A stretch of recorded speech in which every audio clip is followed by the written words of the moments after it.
Okay, awesome. So welcome everybody to another episode of Unchained. This is our 6th episode. Every week we're kind of changing things up a little bit here and there, but for the most part, it stays the same. We want to give an update when it comes to CSwap. We want to then give an opportunity for one of our partners to come up and kind of explain to our communities as well as, network from our community and their community together just to get as much exposure.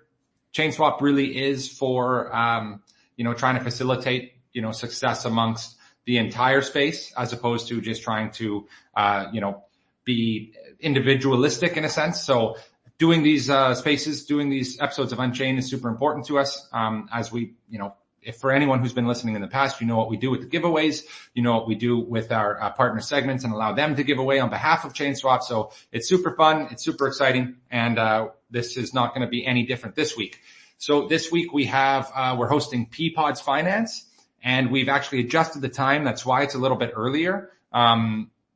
We've adjusted it for our Australian and Kiwi or New Zealand holders, because obviously they are, when we would normally be hosting this on the UTC side of things in terms of that time zone, this would be incredibly uncomfortable for anybody in Australia or New Zealand to be joining and listening. Just given the way the time zones work, they are going to be at 2, 3, 4 a.m. When we were doing it. And I personally being in Asia, there's been a few times where I've been up till 2 to host these, and it does come at it's taxing. It's taxing on the brain. So for the projects to be able to represent themselves as clearly and efficiently as possible, we want to make sure that everybody is accommodated for in terms of, when they're going to be fresh. So that's why we are at the adjusted time.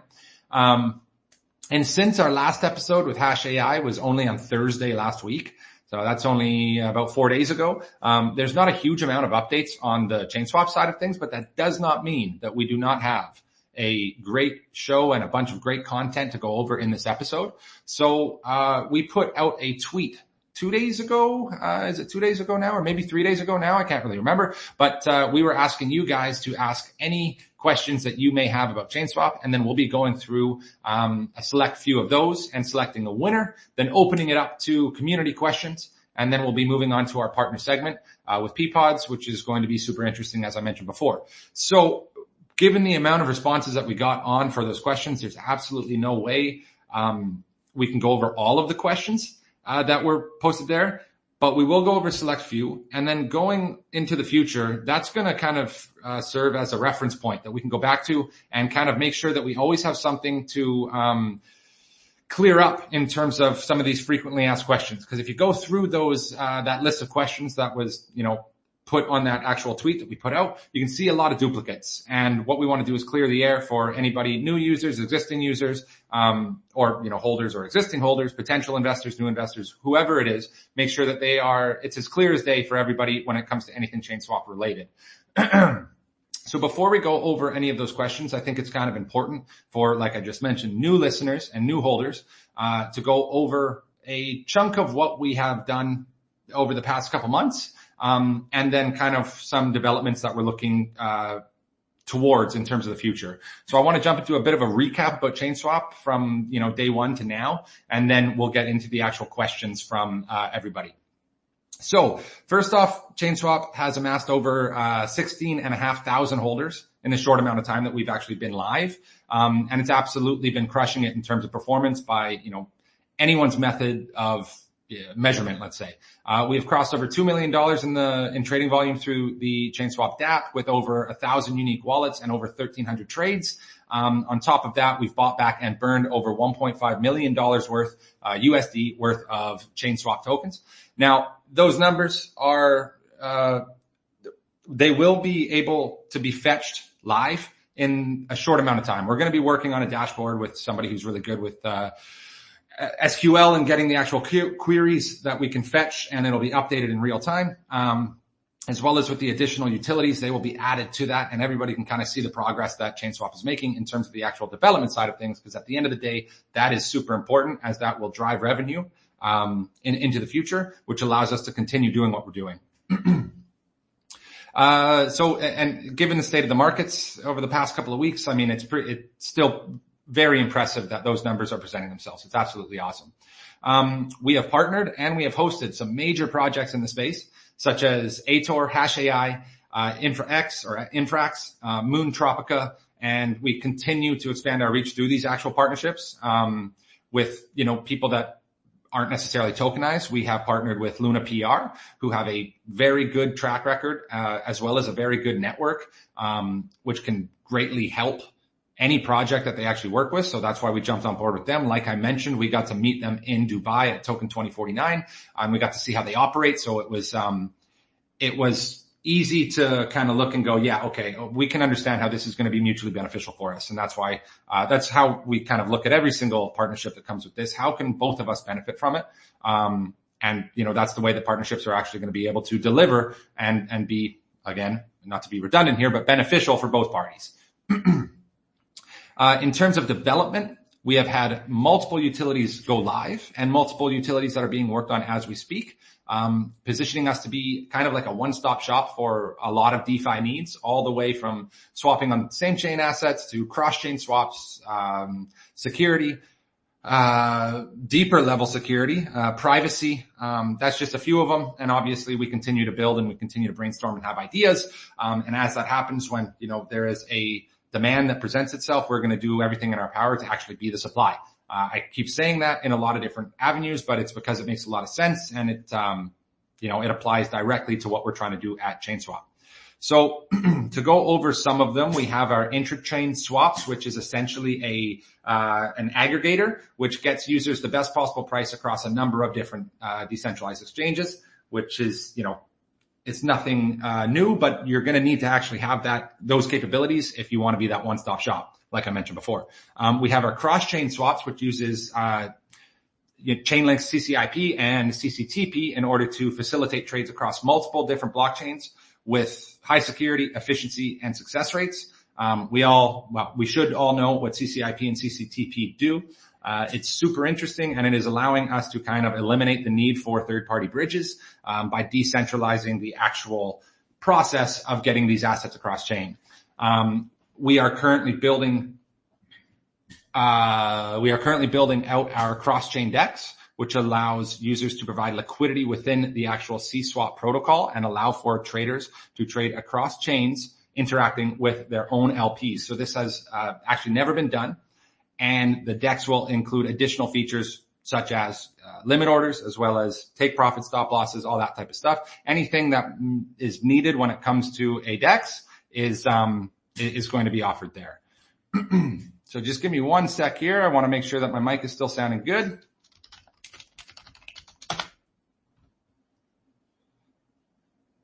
All right.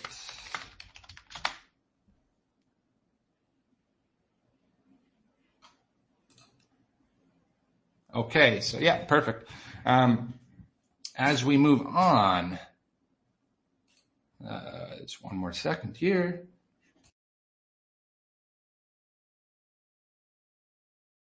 Okay, sorry about that. Just always want to check and make sure that this is coming through as clear as day. You never know with these things.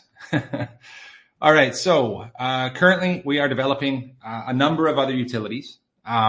One of which that I can't touch too much on for obvious reasons, but some privacy features. I can't go into too many details, as I just mentioned, until we've actually been green lighted to do so for obvious reasons. We want to make sure that everything that we're doing is above board. I guess the best way to describe that. Before we announce anything on that front, we need to make sure that what we're announcing is, going to be in line with the vision of some of our partners and some of our bigger partners when it comes to how we're building this stuff, whether that be CCIP and CCTP. So as we look forward to that, we also have a number of other things that are coming in this. We are working on our dispersion utility, which is going to be able to allow for incredibly efficient airdrops as well as funding, etc. It's basically a huge utility when mass adoption occurs with things like payroll, dividend payouts, anything bulk payout related.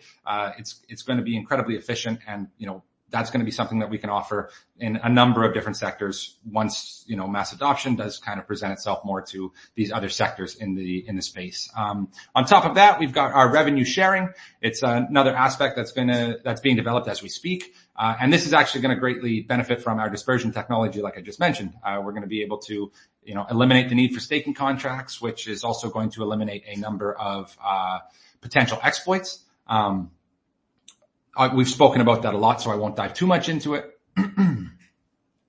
And of course, the unmentioned, currently ongoing development of utilities that are not on the roadmap as of now, but we already have something that's untapped and allows us to dip our toes into another section of market share worth billions based on the current landscape. And that was announced yesterday, just briefly, a little sneak peek. If you go have a look at our Twitter, I'm sure a lot of people have seen it, but it has been coined ChainSafe.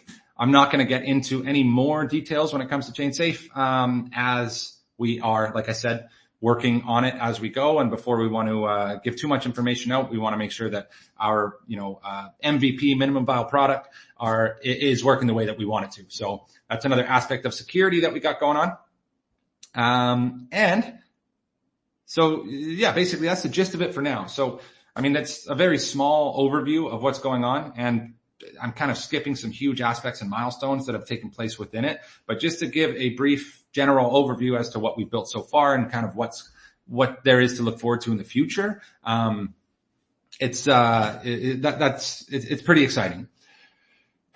We've had a lot of new holders in the since last spaces, which is only last Thursday, like I mentioned. So it's good to just go over these things. And like I mentioned, because it was last Thursday, there's not a huge amount of actual updates outside of what I just brought up. So we're just going to stick to that for now. But now we can actually move along and go into the written question segment, before we move into the actual live question segment. So we had a lot of questions come in, and they kept coming in, and it was good. It's awesome because we want to hear this is great feedback so that we know what we need to clear up and kind of what we need to work on in terms of how we get everything going. Some of these questions were serious and awesome. Some of them were incredibly silly. Some of them were very rude, and some were a mixture of two or more of both of those attributes. But it kind of makes me wonder why, begs me to ask the question, why are people so salty about asking a question? And what part of asking it that way do you think you'll be selected for a giveaway? I'm not sure. I never really understood that, but we'll move straight into it because I got the example right here. So, for example, this is a question from the comment section. So I have a question you will ignore or come up with a sizable excuse not to answer, or the most nothing answer ever. What are your investor interest strategies? How do you ensure that investors' money aren't just sitting there for decades upon decades? All right. So first and foremost, I'm not going to ignore it. I'm not going to come up with a sizable excuse not to answer. And hopefully you don't actually deem the truthful and accurate answer to the question that I'm about to give you the most nothing answer ever. But I have to say, if you were to look at what ChainSwap is doing, I'm pretty sure it's super clear. We are making utilities that take fees when people use them. Those fees are then re-injected back into the protocol in means of buybacks and burns or revenue sharing. So as long as people use the utilities that we build, which we're proving now that they will, that process will continue to take place. And the interests of the investors, as you put it, will be piqued as the value of their investment is going up, right? So I'm putting myself in the shoes of any investor of any asset here. And at the moment, I'm trying to figure out what my interest would be outside of making my investment grow in value. I'm drawing a blank at that point. I don't want like a t-shirt or a Christmas card. I want more value to my investment. And that's exactly the strategy that ChainSwap is moving forward with. So, with that, the way that you worded it, I'm just going to come out and say it right now. That's not going to be a giveaway selected question. But, I hope that you understand that answer, the interest of investors we are focusing on that by making their investment grow in value. And I think that everybody in here who has invested should understand that that is the main goal here. So I hope that answers it. And the next one's worded a little bit, nicer. So our second question here is coming from the protocol 6. Are CSwap cross-chain swaps more cost efficient than going through a centralized exchange to move funds between chains? And would the size of a swap influence the previous answer at all? Okay, so cost efficient definitely depends on what you are using to measure cost. If you're solely speaking about the dollar amount of fees for sending from a personal wallet to a centralized exchange wallet, then trading those assets to the desired chain and sending back out to a personal wallet, then there's a good chance that will always be the cheapest option to move funds from one chain to another. There's a good chance. However, if you consider time as a form of currency, then you'll be spending more currency waiting for these transactions to get approved in and out, especially out when there's restrictions on certain centralized exchanges. Which leads me to my next point. If you consider security as a form of currency, then you're going to be paying a lot more in terms of there's potential operator error, right? That's one aspect of it. And most importantly, if you consider decentralization as a form of currency, then there's not even a comparison. We cannot forget that the countless times that centralized exchanges have failed, had bank runs, most recently FTX, where if you transferred funds into that exchange, they were being used in ways that you did not agree to, and eventually they got lost. I don't care what anybody says at the end of how everybody's getting paid back, whatever it is. I don't want that to happen to me, and it's not going to happen to me if I use ChainSwap.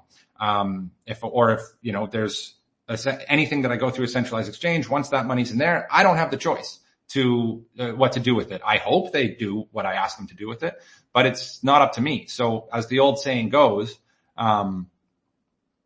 if it's not your keys, it's not your crypto. And you got to trust code, not people, right? That's at the end of the day. Obviously you're still subject to the as decentralized as a chain is, right? If you look at something like Binance Smart Chain or BNB Chain, you could make the argument that it's not decentralized. Therefore, you are still at the mercy of how decentralized it is when you're trying to bridge between those assets, but it's still a lot better than sending your funds into a centralized exchange where it's just a number on a screen. So I hope that answers that question. We've got the third question coming up here. Will ChainSwap ever incorporate a limit order, buy or sell option for cryptocurrencies? Myself having to work during the day, it would be nice not to miss an opportunity to buy or sell, such as setting a buy order for X price on X token. If so, is there any way to mitigate the gas fees as it's volatile? Yes, the answer is yes. That's what limit orders are actually meant to do. Obviously, you want to set it so that you can forget it and go somewhere else and have it trigger when you're going to, where you wanted it to go. But you can also check and see that they are actually on the roadmap. And on top of that, when the DEX does go live, we'll be looking to make it have the capabilities as any single chain DEX. So making sure we are at the forefront of the actual utility and development, for that specific, utility, I guess. Yeah. Again, not to be redundant, but that's where it is. All right. And the final question, and one that I really did enjoy, what makes a chain eligible for cross-chain swaps with ChainSwap? And are there technical limitations that only certain chains, that only allow certain chains to be possible? So basically, as I've mentioned before, ChainSwap's cross-chain utilities, they work through Chainlink CCIP as well as CCTP. And both these protocols are relatively new in terms of how much scaling has happened in terms of development on top of their initial versions. So as chains are added and developed within CCIP and CCTP, that's when ChainSwap will be able to add like new integrations as well to ChainSwap. But until they're added there, it's not something that we can work with at that time. So obviously with any new tech or any tech, as we start to get more, volume through it or more use, more development, more scalability actually on it, the more that the development actually picks up quicker as well. So it allows for new integrations to be presented quicker, creating kind of the snowball effect, and then ultimately being industry standard for people to develop on as kind of the first step, making it CCIP compatible from, day one. Personally, I really enjoyed that question because I think some people have a tough time understanding why certain things can't be added today, tomorrow, the next day as quickly as, you imagine them. It's because we are working with new tech which also allows us to be at the forefront, which also makes this such an interesting and fun opportunity. And with that, I went through a lot of these questions. I went through a lot of these profiles, and I noticed that the engagement on the actual person who asked that question, Slim Grim, he has a very loyal, consistent amount of content on the profile. And that's what I like to see. I don't like to see a lot of jumping around from project to project in terms of it. I mean, it's great that way as well. It's just, I want to see people that are actually kind of dedicated to the space when we're doing these giveaways. That goes for the actual giveaway speakers as well, or the speakers when they win giveaways. We want people that are putting the time in to have high quality microphones, good questions, good internet, all that type of stuff. So with that, I want to congratulate Slim Grim 5 for actually for his question and asking it. And with that, at the end of this, if you could send me, or you can send it to me now, but I'll deal with you afterwards. We will send you that, the giveaway winning there. With that, we're going to move on to the actual, segment here where we are asking, live questions.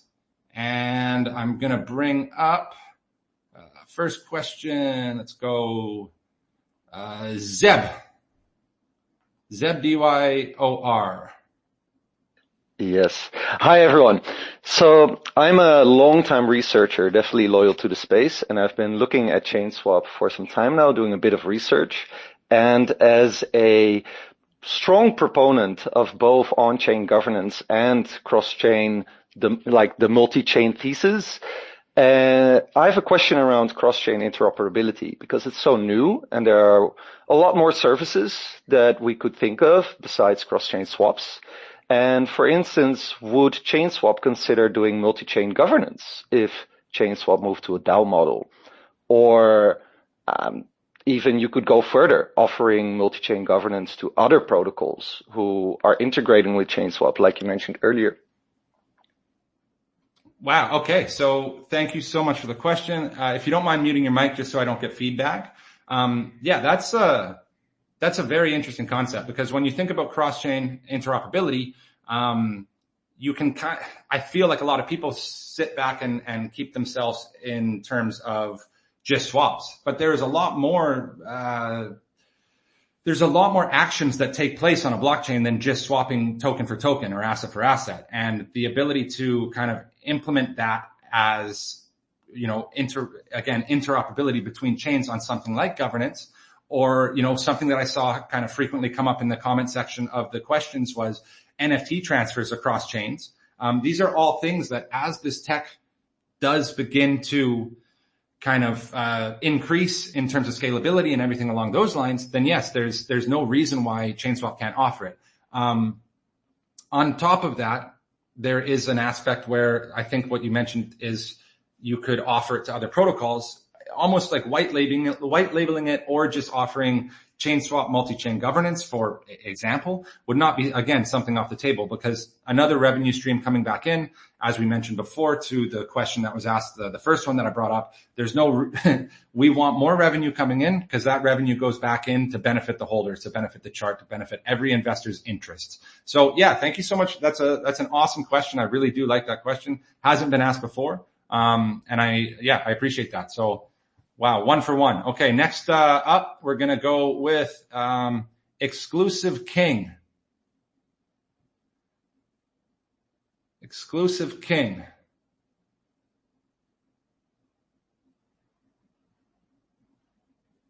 Okay.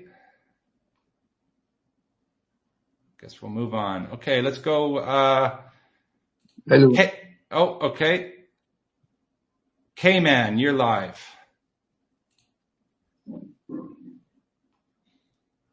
K-Man. Hello. Thanks for having me on. So I've gone through you guys' docs and chats, and I'm seeing that there's some talks of a Telegram bot being developed by you guys. I'm wondering if you're able to explain a bit more about that and what the bot will be able to do. I use trading bots pretty regularly and have felt a pretty big drop off in service from the bot space. Thanks.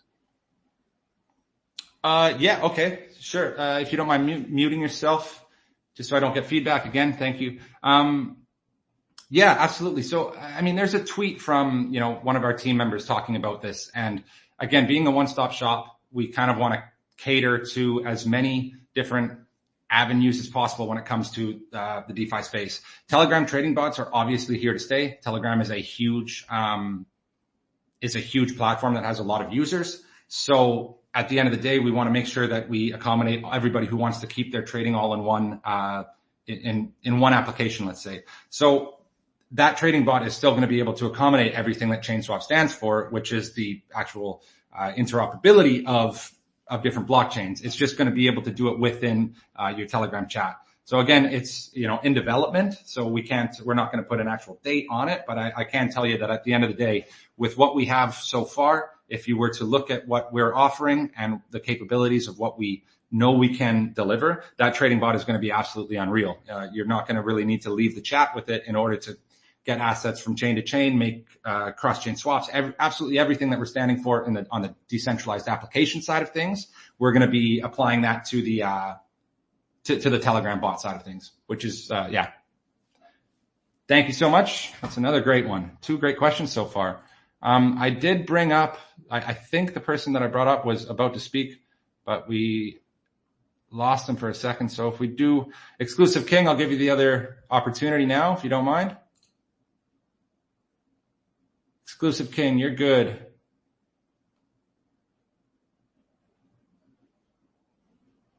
I can hear your mic. Okay, thank you so much, Kusonakiii. Okay, yeah, I got you. Can you hear me now? Yes, I got you. What's your question, Okay. sir? So my question is on cross-chain swap. I've been reading about it and I think it's a very nice project. But are there plans to integrate more chains like Near, Cardano, Phantom, and more blockchains on the cross-chain swap? Yeah, again, like I mentioned at the end of the last question there, which was, from Slim Grim, we plan to integrate every single chain that we possibly can. Again, if there is demand, then we want to be the supply. And like I mentioned before, we're kind of at the mercy of CCIP and CCTP as its new tech, but that is what actually allows us to facilitate these trades across these blockchains. So if we are facilitating these trades across these blockchains, we need our actual underlying tech to be able to support it. And until that side of things is presented to us, we're not going to be able to implement, whether that's additional chains that are non-EVM or just chains that are not supported at that point. But as soon as it gives us an opportunity to, then we will be the first ones to do it because, again, we want everybody to be able to operate within our platform because that's going to drive the most amount of revenue, the most amount of users, which is going to come back in terms of token price as well as come back in terms of revenue sharing, everything that makes investors' interests. This is going to become a meme, I swear. Everything that makes investors' interests peak. That's what we're going to do. So thank you so much, Exclusive. Another great question. With that being said, if you don't mind, we're going to move on to the next segment there, Exclusive. So I'm just going to bring you down off there as a speaker. All right, perfect. Okay, so I do have to say I think that the first question and the second question were my favorite there. So what were the speakers there? We had Zeb DYOR and K-Man, Sticky Marms.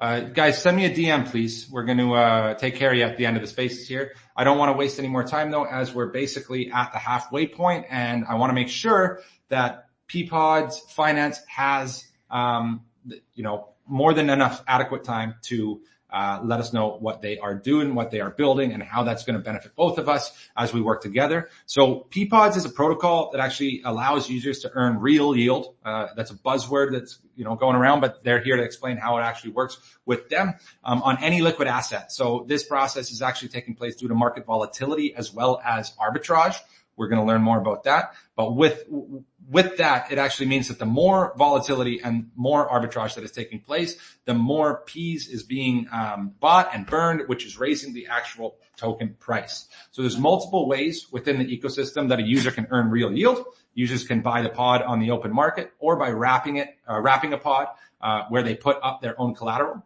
Users can provide liquidity as well as stake that LP for more rewards, or users can create their own custom public or private pods and use them in a number of different ways. As always, that's a very quick way to explain what's going on, but it is way above my level of understanding on a technical side here. So with us today to explain this kind of on a Neanderthal level for me is the team from Peapods. So before I go on sounding like I might actually know what I'm talking about, let's bring up these guys and let's hear what they have to say and explain it to me in a way where I'm going to understand. So guys, if you guys want to unmute yourself, you're live. Let's hear more about Peapods Finance. Great. Thanks for having us and hosting the spaces. It's been really great to listen into something with, I guess, everybody being so engaged and to hear a bit more about how you guys have been going on your journey so far. To give you, I guess, the most simple overview that I can of Peapods, mindful that it can take some time usually to go really deeply through. So anyone that does listen in today and wants to know more, please jump straight into our Telegram. Myself, the rest of the team and the community are really great at explaining all the little intricacies of our project. We also have some educational resources like Medium articles and explainer videos that are coming out. We've got our first one currently live. These will do a great job and go a long way to explaining everything for you. But I'll give you the top line level today. So effectively what Peapods does as a project is we unlock the ability to earn real yield on absolutely any liquid token.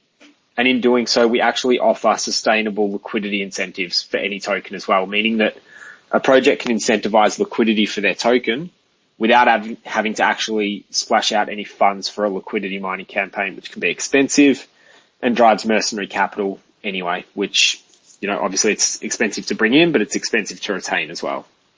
So the way that we achieve this is by leveraging volatility in the market. So volatility is effectively the movement of price of an asset. And we do this by allowing any asset to be wrapped into what we call a pod, which is effectively a vault. And a user receives a receipt of this position in the vault, which is referred to as a P token. So, for instance, a user could wrap in CSwap and they get back P CSwap. So what happens when a user does wrap into a pod token is that there is a small wrap fee. There's also a small unwrap fee, which is applied to the pod, and this provides revenue. So the revenue from this goes to a couple of different sources. So the two major sources is one, a portion of it is used to actually burn some of the supply of the pod token. In doing this, you reduce the amount of supply that there is of pod token against the assets that are in the vault. So you go from initially wrapping in and having a 1-to-1 ratio to every pod receipt token being able to claim back more than what they wrapped in initially. So over time, a long-term user is able to wrap in, sit there for a few months and unwrap and should be able to receive more tokens than what they wrapped in initially with. The other portion of the fees and majority of the fees is used to distribute Peas tokens to the LPs of the pod. So these Peas tokens are market bought using the fees accrued from the wrap and unwrap, as well as any buy or sell fees on the pod token itself. So what happens is because we now have an incentivized liquidity pool, this token is now liquid and can be purchased from the market. And because we can always claim the backing, it can be wrapped or unwrapped for the underlying collateral at any time. So because of that, what happens is anytime the price of the original asset, so in this case, let's say CSwap, was to move by more than the wrap fee, there's an arbitrage opportunity that presents itself in the market because a user can purchase, let's say the CSwap price goes down by 10%.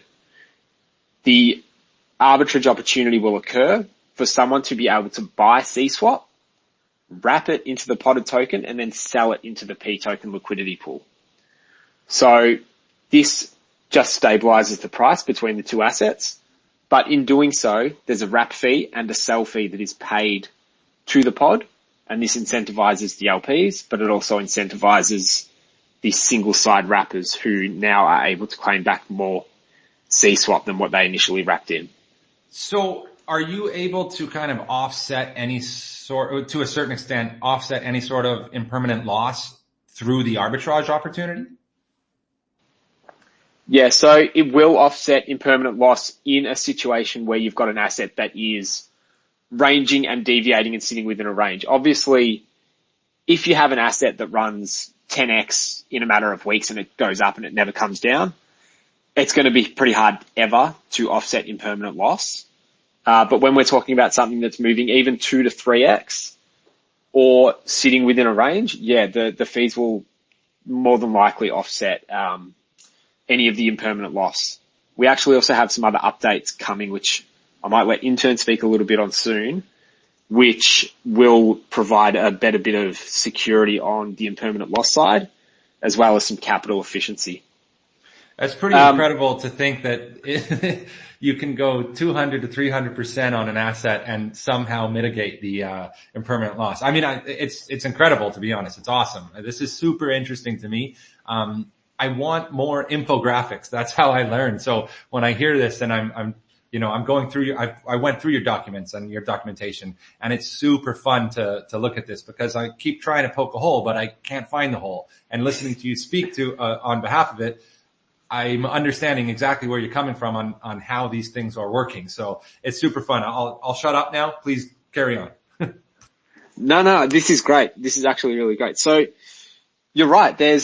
I've gone through and tried to poke holes in this as well, and there's not many holes to be poked. So the biggest thing I think is a lot of people will go, well, it sounds a lot like a liquidity mining campaign.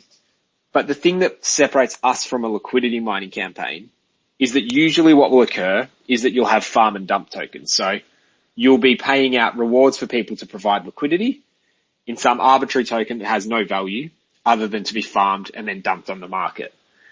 So over time, what happens is the rewards become less and less enticing and less liquidity stays in because the APR drops and it can't be sustained.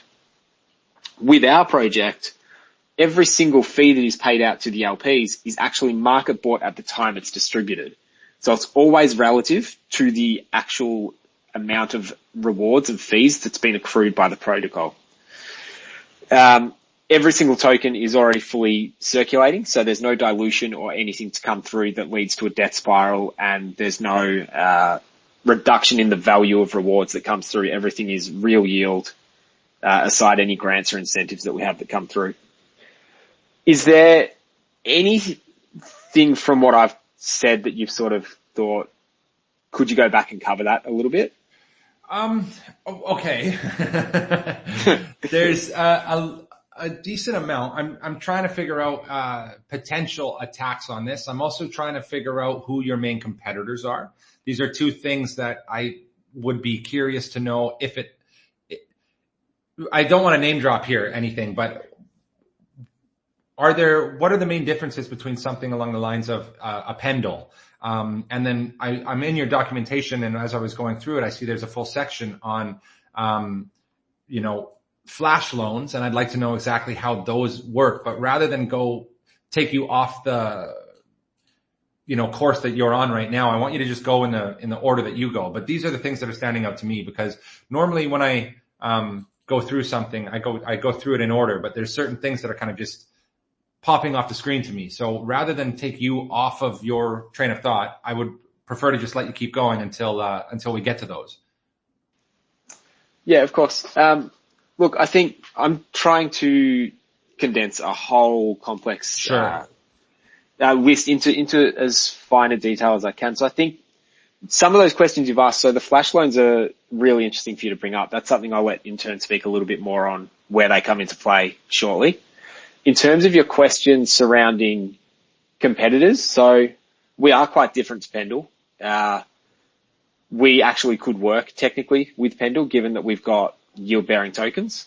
Sure. The closest competitor is almost liquidity farms, or potentially bribe markets in the future, where we kind of have a couple of key audiences. So we've got the end user who wants to take their asset and start earning yield by single-sided wrapping. You also have the end user who is interested in providing liquidity to farm volatility and earn extra yield in Ps. Beyond that, the real opportunity that will be really big and really obvious for people when they look at our protocol in 6 months' time, once we've really picked up our adoption, is there's going to be a really big opportunity for protocols who either have large amounts of ETH or stables or blue chips that they're looking to earn yield on to provide for lending. There will also be a huge opportunity for projects who are looking for cheap, efficient and sustainable ways of attracting liquidity to their protocol. So currently bribes are really expensive to maintain, and the capital always moves to wherever the rewards are. Same can be said for liquidity farms. What we're going to be bringing out with our Sugar Snap update, which is our leverage volatility farming, is going to be something that actually unlocks super capital efficient opportunities for projects to secure deeper liquidity on their asset. And they'll secure that liquidity by having their own current liquidity, but also their pod liquidity. And that liquidity will be owned by their protocol funds, by them borrowing the paired asset to wrap into it. So you would essentially be facilitating both the supply and the demand to new projects, as well as projects that want to put up their excess or existing assets. Precisely. So we'll provide the counter, both sides of the party, but also there'll be other additional stuff that's kind of built in there that will make it a little more seamless for attracting the attention of people wanting to lend. So currently you have the issue where you may be wanting to lend an asset but not knowing where the APR is going to be. And we've sort of solved that chicken and egg piece a little bit by allowing a project to almost put in a request to draw in liquidity, and that APR will, on the request, will continue to climb until someone wants to come in and lend for potentially, up to 50% APR to secure the lending opportunity to provide liquidity to the pod. It's super cool, man. These are just such innovative aspects to it, and it's like it's so great to have interest back in the markets, because for a while there, you know that there's things out there being built, but when there's not interest in it, it's kind of hard to get these things across to people. And when you're lacking interest in the market, things like this, because you kind of rely on interest of projects wanting to use these utilities. So it's so cool being back in this part of the cycle where these things are taking place and actually being built right before our eyes, right? I can remember so many cool things that took place last cycle that are still here today, and I'm getting a lot of similar vibes. So very cool. Yeah, 100%. So I think what we're doing is genuinely really innovative. I think no one else has really quite done what we're doing yet. And to be fair, a lot of this concept is the work of Peapod Intern, who has just pulled together an amazing concept that I don't think anyone fully, including myself, really fully digests and understands just how big the opportunity is yet. So with that said, I might let him jump in and tell you which parts I've butchered on explaining, and which give you a little bit more detail on what we're doing with our upcoming leverage volatility farming update. Yeah, sure. Can everyone hear me okay? Yeah, actually listening to you guys, we got you now. You were a bit robotic at the end there. Oh, perfect. Yeah. I was having some technical difficulties. Spaces is not great yet for bringing people in large spaces. But yeah, so actually one of the questions that you asked about who would be our main competitors, I think that's a really interesting one, in that I genuinely don't think there is one. So Meta was sort of struggling along there to think about who we'd be mostly sort of aligned with on a competitor basis. But yeah, it's actually like a unique concept, and we coined this term volatility farming, that this didn't exist before. turning the volatility of a token into the yield that we can then distribute amongst the ecosystem. So, as Meta explained at the start, we have this incentivized liquidity pool where a lot of the yield will go to because that's the driver of basically the whole yielding mechanism, is creating this arbitrage opportunity through liquidity pools. But some also goes back just to the token holders, within the pod. And then some also goes back to, burning P's token, which again is a fully diluted token. So, it's a concept that no one has done before. So it's a little bit hard to speak to competitors from that aspect. It has to be more competitors in the outcomes that we achieve. So that could be in, so many different ways. It could be in yield, and then our competitor, you would say, is like someone like Yearn, or it could be in liquidity mining. So then it's convex or curve. It's quite a broad application of our technology where you can apply it to. So, but apart from that, we, I guess, don't like to think of ourselves as competitors with other protocols, but more basically like a DeFi Lego block within the ecosystem, because we can take in any ERC20 asset, be it like a native token or even like a yielding derivative token, apply it into one of our pod tokens and get this, I don't want to say magic yield, but this yield on top of it, that's not based on any emissions. It just happens naturally through volatility of the token, generates this yield that goes back into the pod. And volatility is really the only certainty in crypto. We know that all tokens are going to be volatile. They're going to go up some days. They're going to go down some days. That's just the nature of it. And whether it's going up or whether the token's going down, we're converting that into yield and incentivizing our pod and broader ecosystem. So, it's quite exciting from that, point of view. But also in terms of, I guess, the future updates that Meta was talking about, there's quite a lot, I guess, coming on the roadmap. He mentioned SugarSnap, which is our leverage volatility farming. So at the moment, I guess you could hold a token, any token, wrap Bitcoin, let's say, and you're basically only exposed to the volatility of that token. If you then wrap it into a pod, so PWBTC, which we put P in front of the token, make it the P token. You now have still the volatility of Bitcoin, but you now have yield on top of it. So it's like a yielding derivative of wrap Bitcoin. Or you can go a step further and earn P's yield on top of that. So the yield on PWBTC would be paid in more WBTC. So you're earning more Bitcoin just by holding the P token derivative. If you want to earn more yield, you can now LP that yielding Bitcoin. So you're still getting the yield in Bitcoin on that. But if you pair it with another asset, we'll now convert the volatility of that asset into P's token and then pay you that yield as well. So those are the two methods that you can do now. But in the future, we're going to offer leverage on that yielding position. That's awesome. So when you go from just having P token exposure to having the LP version, you're basically absorbing some of the volatility, and translating that into yield to yourself. But once we leverage that token, you can now start to get your volatility back. So you can leverage that position back to get full volatility of the P token of Bitcoin. So you have full exposure again, or you can over leverage it. So now you have leveraged exposure to Bitcoin, but at the same time, you're also gaining leveraged exposure to the volatility yield. So you can now sort of farm these P's token, which is offering in a lot of cases a very high APY. You can now leverage that APY and now get a much higher APY.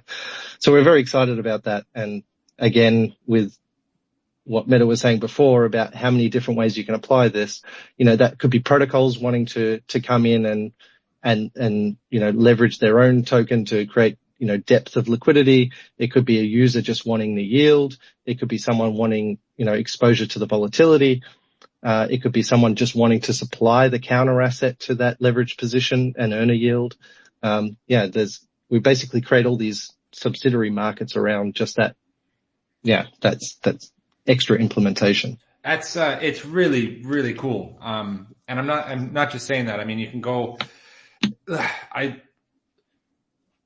building on top of these things, and then it kind of seems like as you were building the initial idea, you start to understand that there's more ideas that can be built on top, and that's kind of how every aspect of this gets built. But I'm curious to know, because you, like you said, you don't really have too much competition because you are, I guess, a first mover. Are you experiencing any sort of difficulties because you don't have a typical playbook to go off of? Like that's being, if you were building something that's already been done, you can go back and fork something or build it from scratch, but have an actual template right in front of you. What is what kind of hurdles or speed bumps are you facing because this hasn't been done before?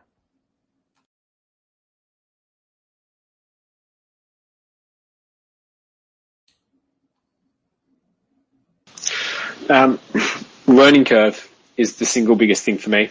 So in the exact same way that we've had to sit here, and it's a lot of people, even those that are really well technically minded, start to get an understanding of what we're doing until we sit down and we really speak to people about what we're building and how it works and how it actually benefits every single party that's involved in it. These are some of the things that you just can't get across in having someone read docs or having content that's not, sitting down and actually speaking through this stuff with people. I find as soon as we sit down and we talk to people about this and we give people an understanding of what we're delivering, it really helps to break down a lot of the barriers that we've faced. And the biggest barrier is just people understanding what we're doing, how it works, and why things are being done the way they are. Because again, we're new, and anything that's new takes time for people to understand and digest. But once it clicks, and eventually it's going to click really, really well, then you start to think you don't understand why you never got it in the first place. Sure. Yeah, I remember a couple of things back in the last cycle, kind of similar. One of which being, it was Alpaca. And one thing that I always wished about Alpaca was if they had a kind of a what's the word I'm looking for here? Like a fake trading one where you're not using real money, a play money version. If you could give a play money version, I think it would allow people to kind of learn risk free and then understand where the get a good understanding of how it works and then move forward with that. So I don't know, something to think about. If you guys already had it on the roadmap or not, I'm not sure, but I think that would be a good entry point for a lot of users. Yeah, it's a really interesting concept. Honestly, no, it's not currently on the roadmap, but there's various things that are similar that we have thought about in terms of whether we can show the impact of a certain person's actions and whatnot within decision-making processes. So I think, yeah, there's definitely stuff that we can do on that front. But for now, our big focus has been on education and making sure that when we do drop new utilities, we have as much information available in as many different formats, in videos, in text, in infographics, to try to reduce the friction on that initial introduction. For sure. That's always the hardest part, is getting people in and understanding it, whether play money, real money, whatever it is. If they don't understand what they're doing, then it's going to be difficult. So that always should be number one priority. All right. With that, guys, is there anything you want to go over quickly once more? Because we're nearing the top of the hour. So before we open this up to questions, I want to just make sure that you guys have had an opportunity to kind of cover what you wanted to cover. Don't worry about going over the time. I just want to point it out now that if there's anything that you want to cover now would be the opportunity. Look, I think, in all honesty, I think this has been really good in terms of a top line level. Like I said at the very, very start of this, there's going to be questions that people are going to have. There's going to be stuff that we could have delved into deeper. But I just implore anyone that has any further questions, come into the Telegram, reach out to us, and let us explain everything we can to you. The only other couple of things, I guess, that are, really exciting that we've got coming up is we have a grant for 360,000 ARB tokens, which are going to be coming through, that are going to allow us to incentivize liquidity on pools within Arbitrum. So we think that's going to be really great for helping secure TVL and make our protocol even higher yielding when we get to, when we get to the time that we're able to distribute those rewards, which will be over a 12-week period, likely starting from early June. So, we're quite excited to see how that comes together.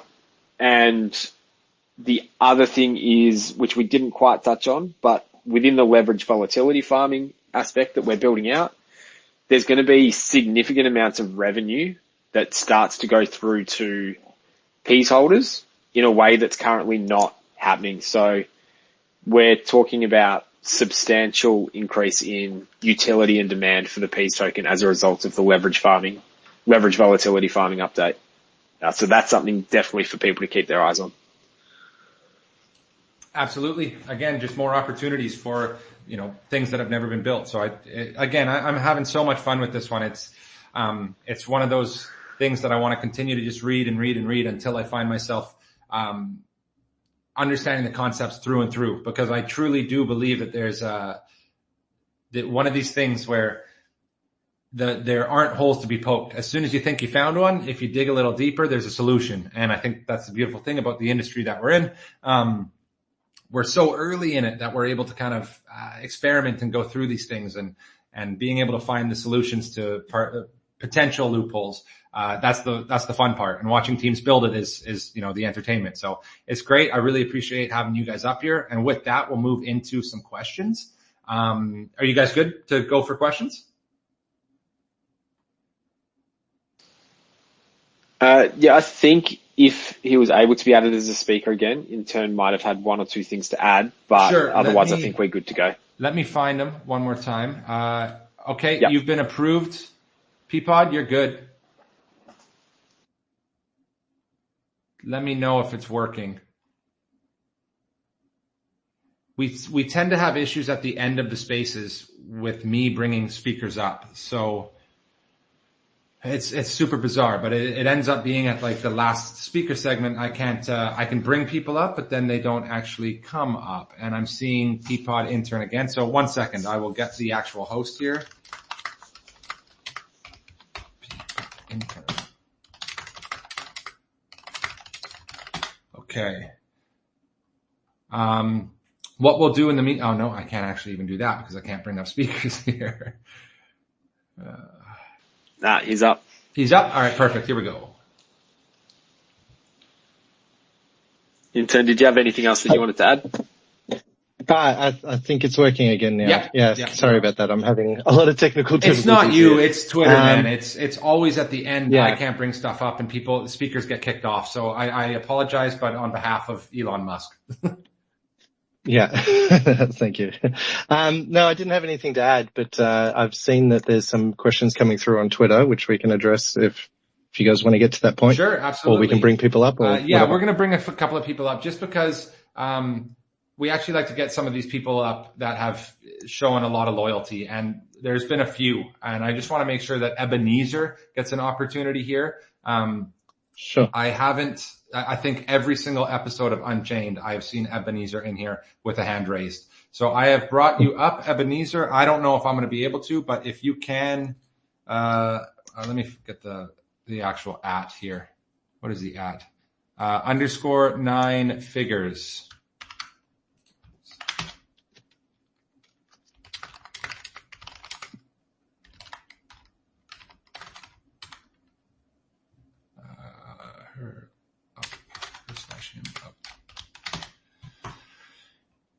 Sorry, guys. At the end, I really do. I wish that there was just a way that this wasn't so buggy. It's ridiculous. Hello. Hey. Okay. Hello, guys. Hi, Ebenezer. There you go. Seen you every week in Unchained, so I'd like to bring you up. What is your question? Wow, thank you so much for the opportunity. Hi, Peapod team. So I saw that you guys are integrating with layer 2 chains, and I was wondering if there are unique benefits for the protocol with integrating with layer 2 chains.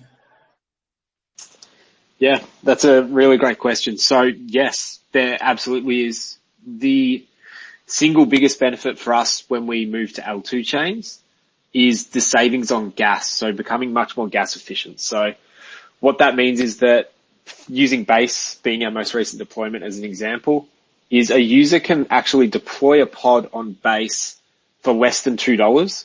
So the cost, and that's just the gas cost. There's no other fees related to creating a pod through Peapod's protocol. So that makes it extraordinarily affordable for anybody to create and test out a pod. It also makes it extremely affordable for anyone to carry out arbitrage. So on mainnet, when someone carries out arbitrage, they need to cover the cost of the transactions plus the slippage plus the price difference. Whereas when you get to the L2s, the gas cost is so low that you take out probably 50% of what the cost of an arbitrage activity actually is.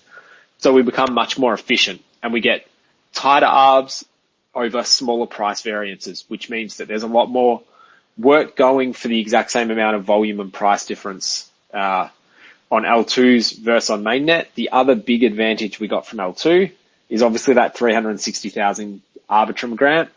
That is significant amount of additional incentives that we can pump straight out into pods to make LP over there much more enticing and hopefully kickstart that flywheel of getting more arbitrage with those lower gas fees. Wow, thank you so much. Thank you so much for that. No, thank you for your question. All right, that was a great question. Another person who has been in here since, if I'm not mistaken, literally episode 1 every single week. We've got Oz the Greatest. Oz the Greatest. If you could, we're going to be bringing you up on stage. Oz the Greatest.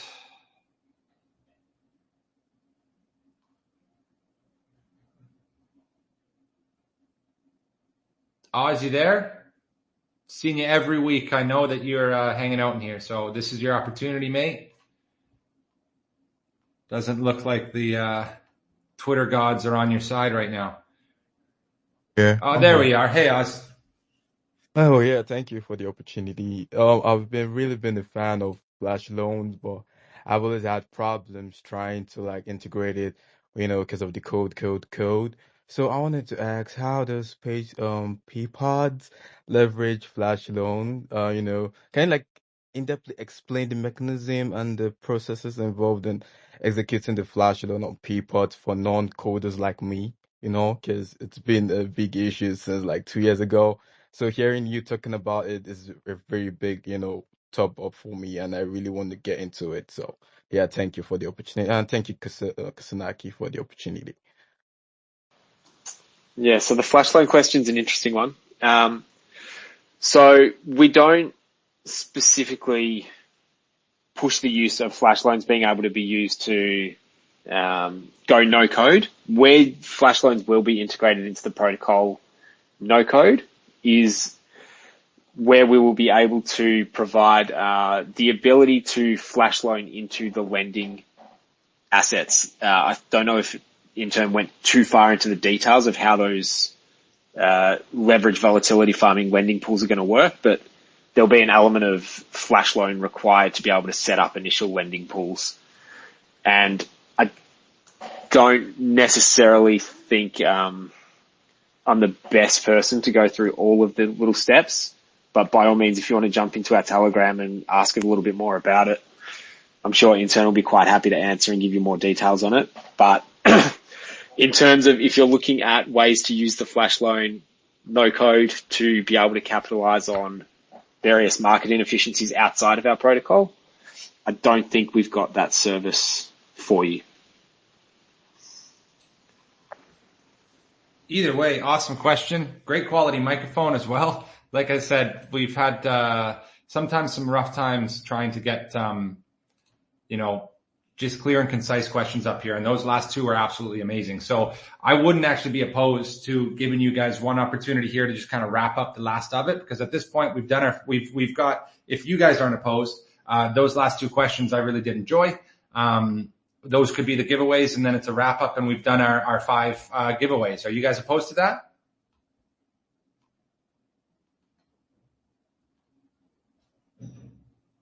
Meta, if you're there. Sorry, my mic's working again now. I hope. No, I'm not opposed to that. We can can wrap up if you like. Sure. Sorry. Wait a minute. Is that Intern speaking? Sorry, my Spaces is now incredibly small. Yes, it is. Okay. Do you have any more information on the flash loan question?